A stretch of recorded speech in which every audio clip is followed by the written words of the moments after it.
అంబటి రాంబాబుకు మరో కేసులో రిమాండ్ విధించారు. సంక్రాంతి సంబరాల పేరుతో లాటరీ టికెట్లు విక్రయించారని జనసేన ఫిర్యాదు. 2023లో సత్తెనపల్లిలో నమోదైన కేసులో అంబటికి రిమాండ్. ఈ నెల 26 వరకు అంబటికి రిమాండ్ విధించిన కోర్టు అంబటిని మళ్లీ రాజమండ్రి సెంట్రల్ జైలుకు తరలించనున్న పోలీసులు.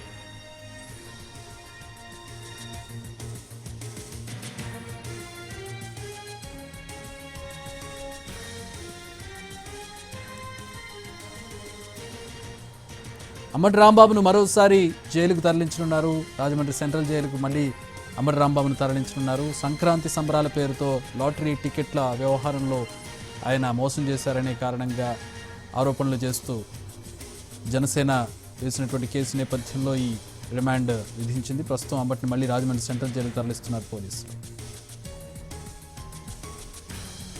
ప్రతినిధి రామారావు జాయిన్ అవుతున్నారు. దీనికి సంబంధించి మరిన్ని తెలుసుకుందాం. రామారావు,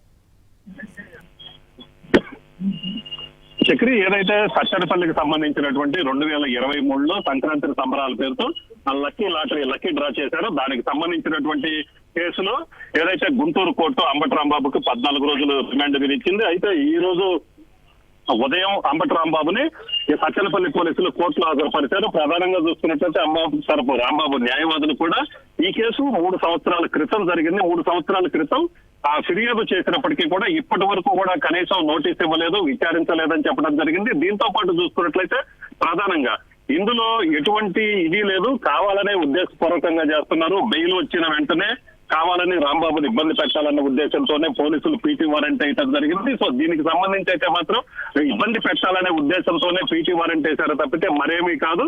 3 సంవత్సరాల క్రితం ఏదైతే 2023లో నమోదైనటువంటి కేసులో ఇప్పుడు ఫిర్యాదు చేయటంగా ఇప్పుడైతే ఈ కేసు నమోదు చేయడం అనేది కరెక్ట్ కాదు. అలాగనే చూసుకున్నట్లయితే సెక్షన్లు ఆల్టర్ చేసినట్లు కూడా ఎఫ్ఐఆర్ లో సెక్షన్లు వేరు. అలాగనే ఇప్పుడు ఏదైతే ఉందో ఛార్జ్ షీట్ కి సంబంధించి ఛార్జ్ షీట్ రెడీ చేశారో పీటీ వారెంట్ కి సంబంధించి చూసుకున్నట్లయితే సెక్షన్ లో ఆల్టర్ చేసి వేయటం జరిగింది. పీటీ వారెంట్ వేయటం జరిగింది కూడా వాళ్ళు అభ్యంతరం వ్యక్తం చేయడం జరిగింది. అయితే దీనికి సంబంధించి జనసేన జిల్లా అధ్యక్షుడు గాదె వెంకటేశ్వరరావు కంప్లైంట్ మేరకే ఫిర్యాదు చేస్తే ఇందులో ఖచ్చితంగా కోట్ల రూపాయలు చేతులు మారాయని కూడా మరోవైపు పీపీ వాదనలు వినిపించడం జరిగింది. మొత్తం మీద అయితే వాదనలు 2 పక్కల వాదనలు ఉన్నటువంటి జడ్జి అంబటి రాంబాబుకి 14 రోజులు రిమాండ్ విధిస్తూ తీర్పు చెప్పడం జరిగింది. ఈ నేపథ్యంలోనే అంబటి రాంబాబును మళ్ళీ రాజమండ్రి జైలుకు తరలిస్తున్నారు. Chakri, all right, thanks for the updates Ramarao.